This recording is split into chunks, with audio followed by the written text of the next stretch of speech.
Mesdames et messieurs et mesdemoiselles, la Russie vient de conquérir deux nouvelles localités en République populaire de Donetsk.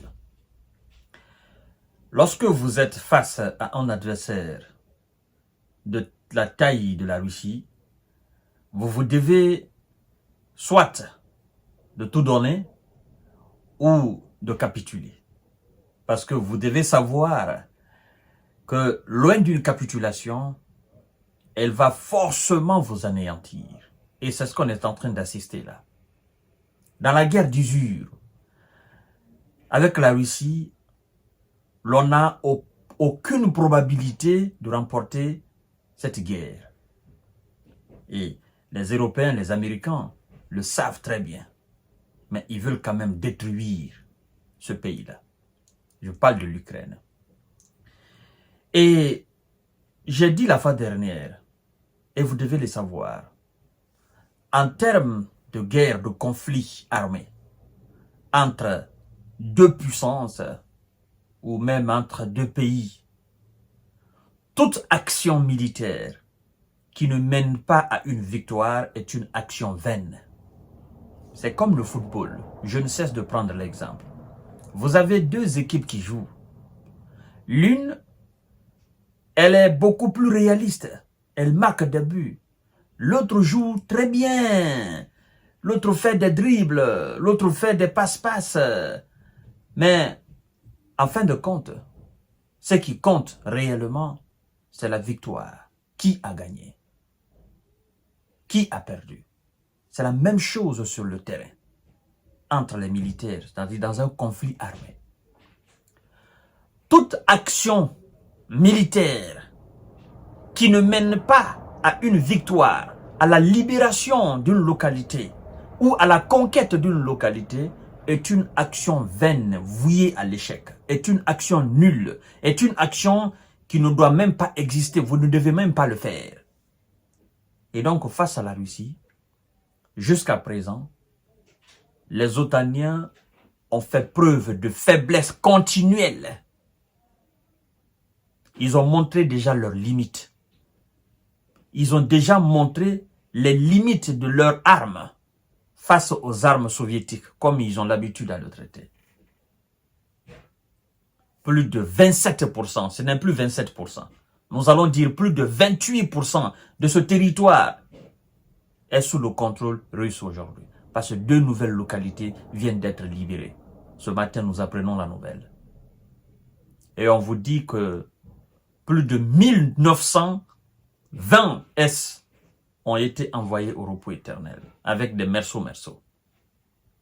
Dans ce cas de figure, peut-on s'arrêter honnêtement, sincèrement, consciencieusement? Peut-on s'arrêter devant un peuple européen, devant un peuple américain et dire que nous allons l'emporter face à la Russie? Si on se veut honnête en tant que dirigeant. Dans ce cas de figure, un général consultant peut se permettre de s'asseoir sur un plateau de télévision pour dire que nous allons l'emporter face à la Russie. Je crois que la logique voudrait et la conscience voudrait qu'on ne mente pas aux gens et qu'on leur dise la vérité. On est faible face à la Russie. La Russie nous domine sur le terrain. On ne peut pas. On a essayé avec plusieurs stratégies, avec plusieurs tentatives. On a essayé sur tous les plans. Ça ne marche pas. Et c'est la Russie qui gagne. Et on doit arrêter les armes. On doit procéder autrement. Sinon, ce qui a été conquis le mois d'août passé là, aujourd'hui nous sommes le 1er. Le 1er septembre jusqu'au 30 septembre, mesdames et messieurs, ça va se passer devant tout le monde. Je le dis aujourd'hui encore, comme je l'ai dit la fois dernière, en disant, la ville de Pokrovsk va tomber, si rien n'est fait. Et rien n'a été fait. Et cette ville est en train de tomber. Et si rien n'est fait, la ville de Kramatorsk va tomber. La 4e grande ville d'Ukraine. Et ça va se passer devant tout le monde. Après, C'est les mêmes qui vous diront la Russie ne fait pas de percée majeure. Si Pokrovsk tombe et qu'il continue encore de vous dire que la Russie ne fait pas de percée majeure, attendez juste que la ville de Kramatorsk tombe. S'il continue toujours de vous dire que la Russie ne fait pas de percée majeure, alors taisez-vous et riez. Je vous ai dit, ils n'aiment pas l'Ukraine. Tous ces Occidentaux, ils n'aiment pas ce pays-là. Tout ce qu'ils aiment, c'est de s'asseoir et compter les morts. Ce sont des marchands d'âmes, les Américains. Mais la vérité va surgir. Il s'agit, mesdames et messieurs, des villages de Psychi et de Vienka en République populaire de Donetsk. Et dans ce cas, M. Zelensky, avec ses alliés, qu'est-ce qu'ils font? Pour masquer ces informations, ils tentent d'envoyer des drones dans l'espace aérien russe. Ils savent que ces drones seront détruits. Mais le fait que les médias européens et américains reprennent en disant « Oh non, l'Ukraine a envoyé des drones dans l'espace aérien russe », pour eux, cela compte. Pour nous autres, ça ne compte pas, parce que c'est une action militaire vouée à l'échec. Qu'est-ce que ça a apporté à l'Ukraine aujourd'hui, à l'instant où nous parlons? Tous les drones ont été détruits. Qu'est-ce que ça a apporté? En même temps qu'il passe l'information des drones, en même temps, il donne aussi l'information comme quoi 2 localités de M. Zelensky, de son propre pays, sont tombées des mains des Russes.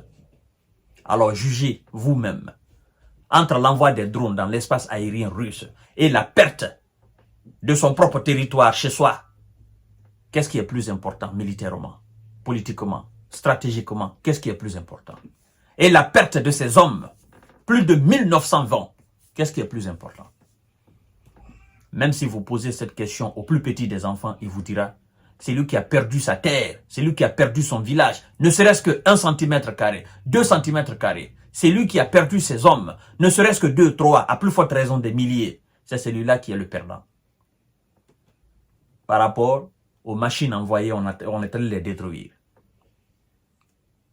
La défense anti-aérienne a détruit 3 bombes guidées Hammer de fabrication française, 6 projectiles de lance-roquettes multiples HIMARS de fabrication américaine et Vampire de fabrication tchèque, ainsi que 171 drones ukrainiens. Mesdames et messieurs et mesdemoiselles, les troupes ukrainiennes ont perdu au total environ 1920 hommes en 24 heures. Un radar de fabrication israélienne et des ateliers d'assemblage de drones ont été détruits. En 24 heures, ce qui a été fait, c'est ce que je vous présente là. Et je ne vous parle pas encore de ce qui s'est passé dans la région de Koursk. Nous allons faire la prochaine émission là-dessus. Partagez la vidéo dans tous les groupes possibles. Ils ne veulent pas entendre, mais ils vont lire leur. C'est ça la réalité. Et la réalité, ça se passe à Donbass. Et dans ce Donbass-là, c'est la Russie qui domine, qui dompte même les Occidentaux là. C'est ça la vérité. Et c'est de ça qu'il s'agit. Partagez la vidéo dans tous les groupes possibles.